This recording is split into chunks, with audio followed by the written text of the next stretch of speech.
What is Northwest Nerd? It's the collector whose pop culture passion took him along an unlikely path to becoming an ordained Jedi minister. I wish I was, say, of a diabolical genius and I was going to start this Star Wars church. Not at all. It's the tea blender who can actually taste fandom. I make tea for nerds, and that is weirdly a real job a person can have. These are the stories that make us nerds. This is Northwest Nerd. Before today's episode, we want to take a minute to thank a couple of our Patreon supporters. Patreon is the way that we keep things running at the Sartorial Geek, from doing things like being able to pay to host this podcast and edit it and being able to host our website. So we really appreciate everyone who has gone to patreon.com/sartorialgeek to help us out. This week, we want to thank Phoenix, Ariel, Tony, Natasha, Alexandria, and Angela. We appreciate you so much. And if you want to join them, head to patreon.com/sartorialgeek. We hope you enjoy the episode. Hey, welcome to the Sartorial Geek podcast. I'm Jordan Danae, and today I am here with Justine Maston and Larisa Garsky. How are you guys? Yeah, so excited to be here. So good. Despite the frog in my throat. Yeah. So the reason you're here is to talk about a book that is coming out that you both wrote, but also you have been recording the audiobook for it. I was saying before we started recording that I was a little nervous I wouldn't have a voice this morning. That's fair. But indeed you do. But it's here. It's here. It's a little gravelly for both of us, but still present. Yeah, because recording an audiobook is no small task. That is like hours and hours and hours of reading. Yeah, and you think that when you wrote the book that you wouldn't flub any lines, right? These are your words, but no, it was Flub City over there. Oh yeah. There were some words we actually had to look up because we didn't know how to pronounce them. That's the thing about, like, I do that sometimes too. You think you got it, and then the minute you have to say something out loud while other people are listening, it's like, oh no, what if I don't know what this word is? That's so real. Well, the book is called Starship, Therapise, Using Therapeutic Fan Fiction to Rewrite Your Life, which is also the title of the podcast that you guys have together. Well, Starship Therapise is. Do you want to tell everyone a little bit about the book and like what led you to write it? Larissa, will you go? I'm coughing. Oh, sure. Okay. Long, long ago in a galaxy far, far away, I was leaving Justine to the wilds of Minnesota. We had worked together for quite some time, and I was moving to Chicago, which is where I still am. And before I moved, over a plate of pasta and many tears, we were like, we need to do something that we can do sort of like across state lines and virtually to keep us connected, and that will continue to build on our love of therapy and fandom. And that was the beginning, the very, very beginning, like a little seedling of an idea that turned into our book, which is all about using the power of fandom and psychotherapy to rewrite your life and to be the change that you want to see in yourself and in your world. Oh, that was so great. And it gave me a chance to have a complete coughing fit. Great. Jordan, since your listeners probably don't know us, we're both severe asthmatics. Oh, so this has been not a stressful time of life at all for anyone. Right. On top of just, the everyday fear of existence, contracting a deadly respiratory disease, all the talking with our clients and our audiobook. And that's a lot to ask the lungs to do. So we're doing our best over here. No, we sure are. And then I guess just to tell everyone, you are also both therapists, so you know what you're talking about. Yes. I'm so glad that you added that in, Jordan, because that might have been very confusing to folks if we've gotten 20 minutes into this and then we were like, oh, by the way, we're licensed marriage and family therapists with over a decade of experience between the two of us. You add us both together, you're nearing 20 years. Right. We're like a mega therapist together, like a mega gemstone or something from Steven Universe. Yes. Yeah, no, that's great though, because you can tell, like there is a difference between like just general self-help and then like someone who has studied and has a basis for, like, this isn't just your idea of what you think will help someone. This is, based in actual therapy, and you guys are experts in this. Yeah. And really, it's from working with our clients that we get pretty much everything that's in that book. It's interventions we have tried and they worked consistently over time with people. It's very cool to be able to share the interventions that have worked for our clients with this broader audience who would not make their way into our therapy offices. Yeah, I think something that's really cool too is like, as someone who's in fandom, I often hear people talking about like the different ways that fandom has helped them and writing fanfic and rewatching shows and like connecting to characters. And I think for people who are both interested in seeing like your ideas about what to do, but then also people who have maybe experienced this, but don't have like the words to explain what they've noticed, or like, they want the vocabulary to be able to, I guess, like put their life experience into actual like therapeutic ideas. I feel like this is very cool for that. Yeah. And our hope is that fandom folks can read this book. It helps them and they can take it to their therapist and say, please read this so that you can understand me better in the event that their therapist isn't steeped in fandom. That is still a new idea in the therapy world.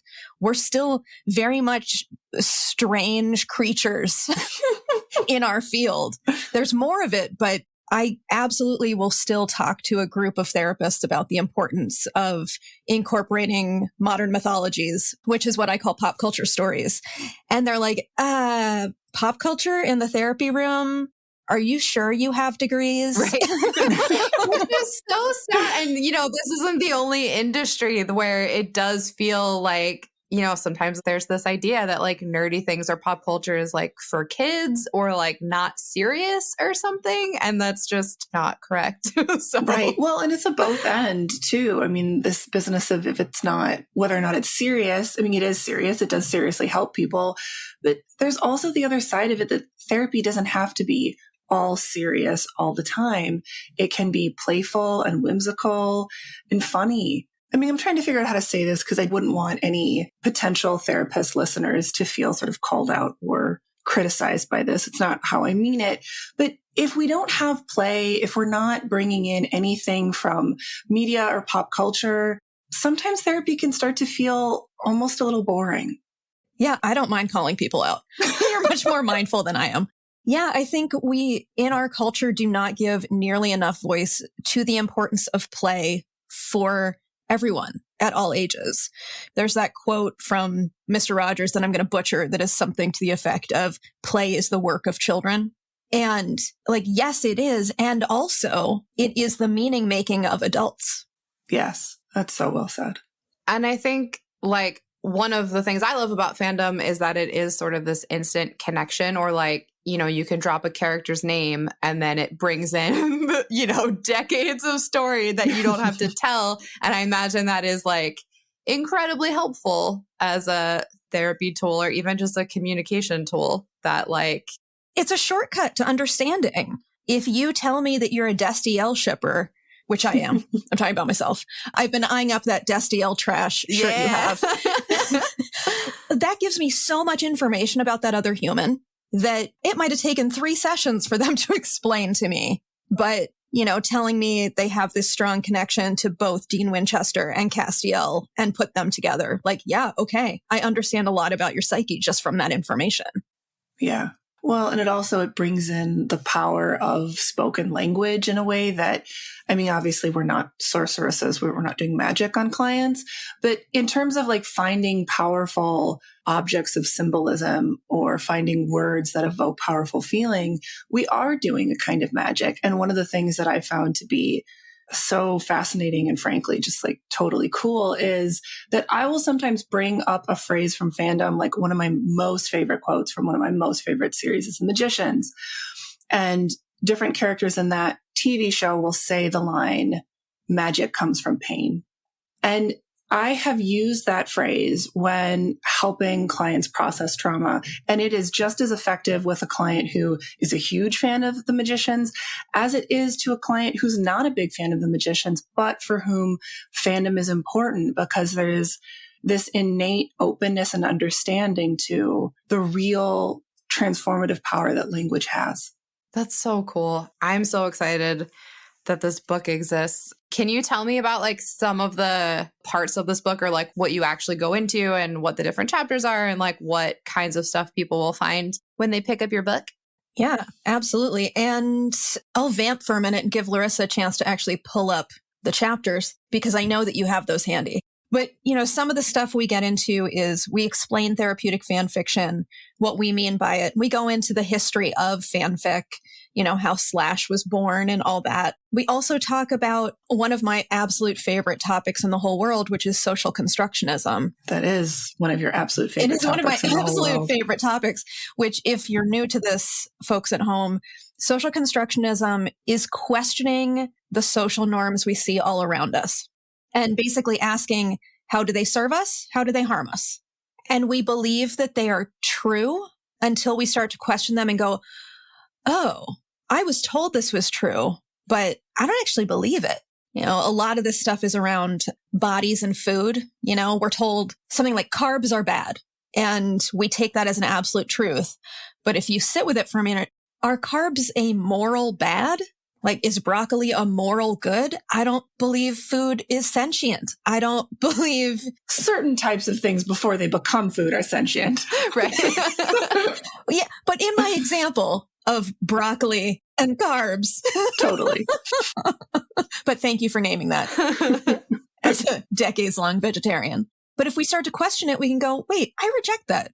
I reject that carbs are bad. I feel that carbs are neutral. They are a nutrient.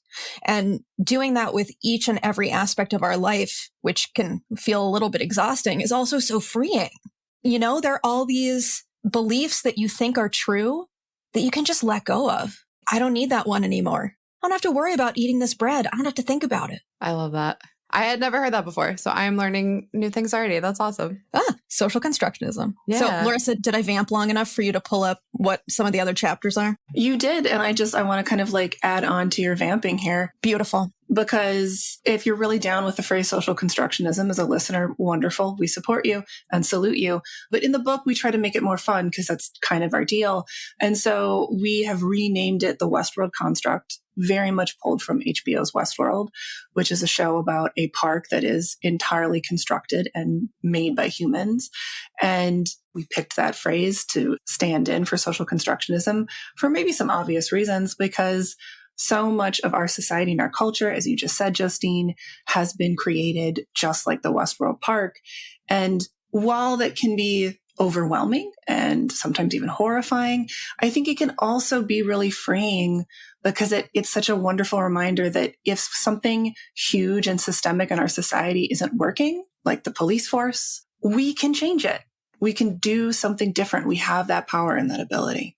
And I feel like that's an important and like big topic in general, but I feel like that's a lot of fandom stories are about, a lot of sci-fi and a lot of like alternate universe, alternate reality, it's picturing what happens when you take something that you think is a standard and make it different. So that seems like a perfect fit. Yeah, totally. When I first started going to conventions and teaching yoga, I'm also a yoga teacher, and I started going to conventions teaching yoga before I started, speaking more about mental health and holistic wellness. I tried to express to folks, like, I know this feels weird because there's never been yoga at a convention before, but nerds are masters at questioning their reality. And why are we accepting this mainstream wellness narrative that tells us nerds don't deserve well-being? And we have been masters of questioning social constructs over time. Kirk and Uhura, the first interracial kiss on TV. That was nerds. Nerds did that. Yeah. That's true. Gene Roddenberry was a big old nerd. Yeah.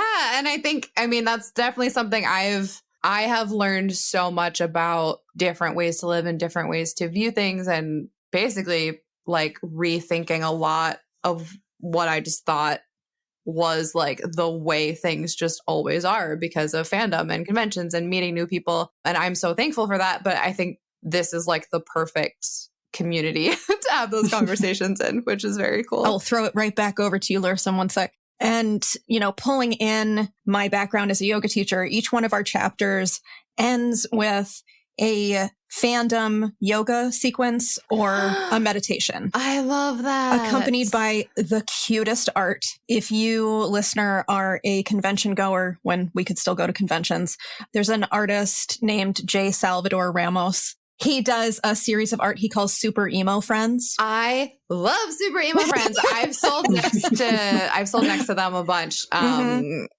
That is so cool. Yep. So Jay did the art. So you can expect adorable little super emo style characters, you know, little super emo style Arya Stark doing yoga with her sword. I didn't know that before. I'm so happy. And like, of course, I'm partial because it's our book, but I think we have like the best hero's journey graphic ever done by Jay. And I'm not going to spoil it by revealing the fandom because I think it'll be a fun surprise. But like, I think it was one of the first ones that he did. And when he sent it to us, Justine and I just totally lost our minds because it is so adorable and just the perfect synthesis of what we're trying to talk about in this book, which is healing through whimsy and fandom and fun. I can't wait to find out what it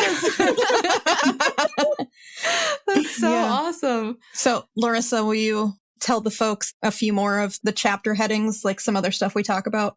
Absolutely. In terms of social constructionism and all we just said about that, that's in chapter 2. We spend a lot of time fanficking some tried and true therapeutic tools. So, for example, if listeners are at all familiar with narrative therapy and one of their tools about externalizing the problem, so the idea that the person isn't the problem is the problem. While that's very true and resonant, and we find it very helpful in our work, it's not super exciting. And so we made it exciting by combining it with gremlins. Yes. And looking at anxiety as a series of gremlins that sprout when you're not following your own personal self-care instructions. So how can you learn what your self-care instructions are? They might be different from gizmos, but if you follow them, you can keep the gremlins safe and or completely prevent them from sprouting at all. I love that so much. So much more fun. Yeah. So much more fun. And of course, there's an entire yoga sequence featuring Billy Pulitzer and his gremlin friends and, you know, how to find some relaxation while putting your anxiety gremlins back in your literal or metaphorical basket. I've always enjoyed yoga, but that's been one of the like grounding things in this quarantine chaos where I started doing yoga on Zoom with a couple friends every morning. So this is going to be like my favorite. None of it's nerdy. So this will be a really fun addition to be able to do nerdy yoga. I'm so excited. Well, and we also, if you buy the book, there's a link and a password inside to our brand new, beautiful website, starshiptherapise.com, where when you put in the password, you can watch videos of Justine doing every single yoga sequence and also guiding you through every single fandom-centered meditation. That is so good. I'm so glad you said that. I feel like that's such a good selling point. I love that. You know, sometimes you just don't want to do yoga alone. Yeah. And so you can log on and do it with this weirdo. And just a tiny teaser, the director who I worked with had a literal sword that he let me borrow for the Arya Stark sequence. Awesome. Yeah, that's right. I am yogaing with a literal sword. Luckily, no one else was around. Well, that's so good. Bring your own props. And I do feel like, you know, different people learn different ways. So I'm sure there are some people who prefer to meditate from like a written thing, but I tend to do all of that better with video. So that is a really, really cool option that you don't normally get with books. So thank you for doing that. Absolutely. I suppose the other thing that I would be remiss if I didn't mention, we didn't talk about, is that each chapter concludes with, as Justine said, either a yoga sequence or a meditation sequence. And it also has its very own fanfic case study. So if you're a therapist and you're listening, you're really familiar with case studies that you had to read in school, which is like a synopsis of a client and what they're presenting issues and then how a therapist was trying to help treat them, basically. Well, we use a lot of the fanfic tools that we're attempting to teach folks in the book in a literal fan fiction story that involves Justine and I doing therapy with a character from fandom. So we have a fanfic case study for Link. We have, I think, one of Justine's favorites. I'm actually going to let you talk about it, Justine, because I know you love it so much. Yes, I got to do therapy with Dean Winchester. That's excellent. And it was everything I hoped it could be and more. We definitely have some Supernatural fan listeners. So if there are SPN fans in the crowd, let me tell you, throughout the book, we talk a lot about Supernatural because it's a big fan of ours. But doing that case study was just so fun because I got to embody Dean as we were typing it. And now I get to embody him as we're reading it aloud. Get to do my Dean impression, which has really just sparked a ton of joy for me. I think folks are really going to enjoy the fanfic case studies, even if you're thinking to yourself, I'm not in that fandom. Will I enjoy it? Like, I think you will. And I also just feel like that's half of the conversations I have at conventions is like analyzing characters. And you know, none of us are therapists, but like we love talking about like who does what and why and what we can relate to. So yeah, I think that's awesome. I love it. I'm so excited.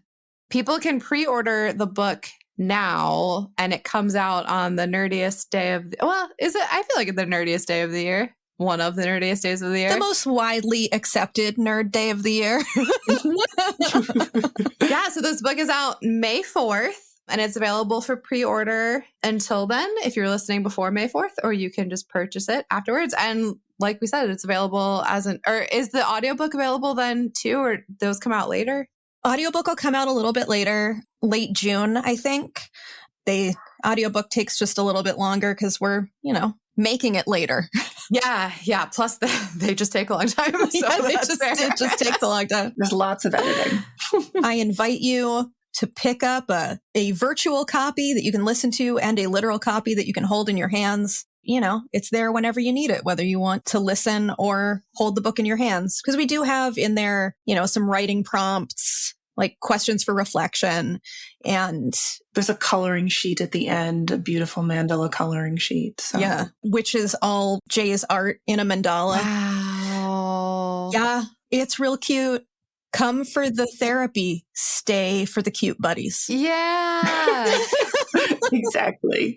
Where are you guys on? Because you're all over the internet too. So if someone gets the book and wants more, you have a podcast and a bunch of other things. Starship Therapise with an S, just like the enterprise.com. You can find our podcast info about the book.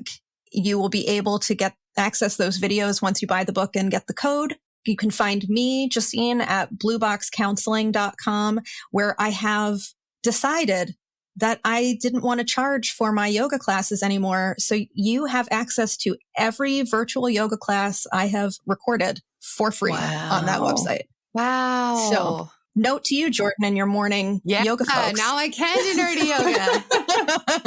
I'm so happy before the book comes out. Yep. You got an assortment of choices. I've got also some meditations on there and some self-care talks. So you get a little bit of a teaser of some of the stuff that's in the book, just that I've recorded for my clients to be able to watch. And then if you want to find me on the social medias, you can find me on Facebook, Instagram, and Twitter at Mind Body Fandom, because I take a holistic approach to healing mind, body, and fandom. And then for me, I would say the best place to find me is going to be at all of our Starship Therapise affiliated spots. So our fabulous website, starshiptherapise.com, and our Instagram, which I always forget where the underscores are. It's Starship_Therapise. Beautiful, Starship_Therapise. And then if for some reason you are tooling around Twitter and you're like, I really want to see what Larisa thinks about all of the Dragon Age video games, you can find me at Spock's All Ears on Twitter. Those are such good names. I love all of your handles so much. Thank you. Thank you both so much for chatting with me today. I'm so excited for this book and for it to be a resource available in the world so soon. I think tons of fans are going to love this. And thank you both for writing it and for hanging out today. Thank you so much, Jordan. Thank you so much. Thank you so much for listening to our episode. If you want to hear more like this, you can subscribe to the Sartorial Geek podcast wherever you listen to podcasts. And if you want to help us out, you can leave us a rating or a review or head to patreon.com/sartorialgeek. Thank you so much. Have a great day.